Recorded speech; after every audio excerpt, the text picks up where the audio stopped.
Tirurangadi today news അപ്ഡേറ്റിലേക്ക് സ്വാഗതം. വീടിന്റെ മുറ്റം മനോഹരമാക്കാൻ തിരഞ്ഞെടുക്കുന്ന സ്റ്റോൺസ് ഏറ്റവും ക്വാളിറ്റിയുള്ളത് വേണം. ഏറ്റവും അഫോർഡബിൾ പ്രൈസിൽ ഏറ്റവും ബെസ്റ്റ് ഡെസ്റ്റിനേഷനിൽ നിന്നും. ഫ്ലോറിംഗിൽ ഏറ്റവും best Pasco paving and euro tiles. നിർമ്മാണത്തിലെ സമാനതകളില്ലാത്ത ക്വാളിറ്റി, വിദഗ്ധരായ തൊഴിലാളികളും ഇൻസ്റ്റലേഷനിലെ കൃത്യതയും, കുറഞ്ഞ ചെലവിൽ വീട് നിർമ്മിക്കാൻ ആവശ്യമായ ലോക്ക് ബ്രിക്സിന്റെയും ഹോളോ ബ്രിക്സ്, AAC ബ്ലോക്സ്, ജാളികൾ എന്നിവയുടെയും ഗംഭീര കളക്ഷൻ. ഇതെല്ലാം ഇത്രയും വിലക്കുറവിൽ. നിങ്ങളുടെ മുറ്റങ്ങൾക്ക് പാസ്കോയുടെ ഉറപ്പ്. പാസ്കോ. വാർത്തകൾ വിശദമായി. ഭിന്നശേഷിക്കാർക്കുള്ള സവിശേഷ തിരിച്ചറിയൽ കാർഡായ UDID ലഭ്യമാക്കുന്നതിലെ കാലതാമസം ഒഴിവാക്കണമെന്ന് കുറുക്കോളി മൊയ്തീൻ MLA ആവശ്യപ്പെട്ടു.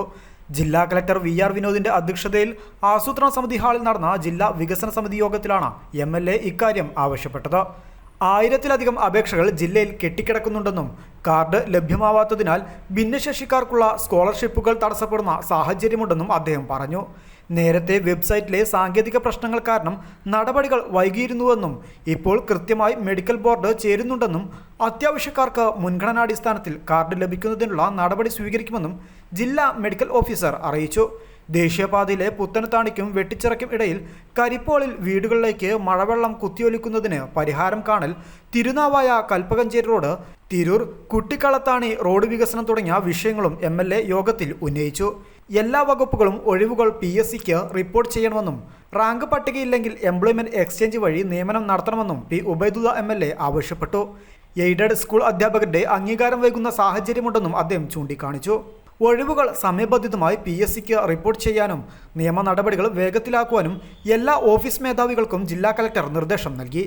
ജില്ലയിലെ റോഡ് അപകടങ്ങൾ കുറയ്ക്കുവാൻ മോട്ടോർ വാഹന വകുപ്പ് ഊർജിത നടപടികൾ സ്വീകരിക്കണമെന്നും അവധിക്കാലമായതിനാൽ വിനോദസഞ്ചാര ബോട്ട് സർവീസുകളുടെ സുരക്ഷ ഉറപ്പാക്കാൻ നടപടി വേണമെന്നും P. അബ്ദുൽ ഹമീദ് MLA ആവശ്യപ്പെട്ടു. ലൈസൻസ് ഉള്ള ബോട്ടുകൾ മാത്രമാണ് സർവീസ് നടത്തുന്നതെന്നും സുരക്ഷാ മാനദണ്ഡങ്ങൾ കർശനമായി പാലിക്കുന്നുവെന്നും ഉറപ്പാക്കണം. ജില്ലയിൽ വാഹനാപകടങ്ങൾ വർദ്ധിക്കുന്ന പശ്ചാത്തലത്തിൽ തിരഞ്ഞെടുക്കപ്പെട്ട ബ്ലാക്ക് സ്പോട്ടുകളിൽ 1 മാസം നീളുന്ന പോലീസ് RTO സംയുക്ത പരിശോധന നടത്തിവരുന്നതായി ജില്ലാ പോലീസ് മേധാവിയുടെ പ്രതിനിധി യോഗത്തിൽ അറിയിച്ചു. പെരിന്തൽമണ്ണ മാനത്തുമംഗലം ജംഗ്ഷനിലും മെയിൻ റോഡ് ചേരുന്ന ബൈപ്പാസിലും ചെറിയ നവീകരണം നടത്തി ഗതാഗതക്കുരുക്ക് ഒഴിവാക്കണമെന്നും MLA യോഗത്തിൽ ആവശ്യമുന്നയിച്ചു. ജില്ലാ വികസന സമിതി യോഗത്തിൽ ജില്ലാ കളക്ടർ VR വിനോദ് അധ്യക്ഷത വഹിച്ചു. MLAമാരായ KP Majeed, UA Latheef, Abid Hussain Thangal, TV Ibrahim, assistant collector VM Arya, ADM NM Mehrali, ജില്ലാ പ്ലാനിംഗ് ഓഫീസർ PD ജോസഫ്, ജില്ലാതല ഉദ്യോഗസ്ഥർ തുടങ്ങിയവർ പങ്കെടുത്തു. അന്തരിച്ച മുൻ പ്രധാനമന്ത്രി മൻമോഹൻ സിംഗ്, സാഹിത്യകാരൻ MT വാസുദേവൻ നായർ എന്നിവർക്ക് ആദരാഞ്ജലി അർപ്പിച്ചാണ് യോഗം തുടങ്ങിയത്. News desk, Malappuram.